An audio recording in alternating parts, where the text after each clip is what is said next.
अस्सलामुअलैकुम नाज़रीन, JN news HD के साथ मैं हूं नाइला भट्टी। नजर डालते हैं आज की अहम खबरों पर। शहदादपुर से JN न्यूज़ के deputy bureau chief Syed Usman Ali की रिपोर्ट के मुताबिक माजूर बच्चों को खुसूसी तवज्जो और तरबियत से मुआशरे का कारआमद फ़र्द बनाया जा सकता है।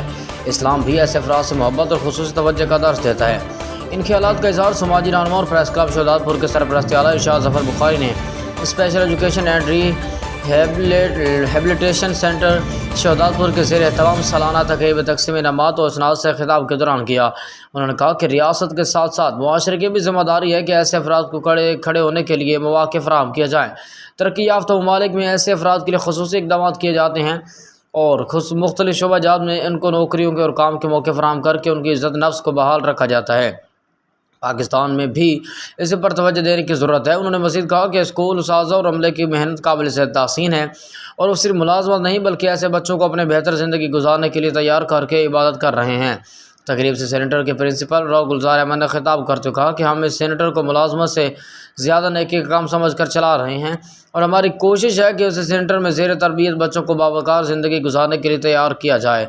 यही वजह है कि बच्चों को निसाबी तालीम के साथ हुनरमंदी भी सिखाई जाती है। सेंटर की इमारत पुरानी और बसीदा होने की वजह बहुत से मसाइल दरपेश हैं, ताहम बहुत जल्द इसकी तामीरात का काम शुरू होने वाला है, जिसके नतीजे में ये सेंटर मज़ीद बेहतर किरदार अदा कर सकेगा। उन्होंने स्पेशल बच्चों के वालिदैन से मुतालबा किया कि अपने बच्चों को बेहतर ज़िंदगी गुजारने में उनकी मदद करें, उनको हमारे सेंटर में दाखिल करवाएँ।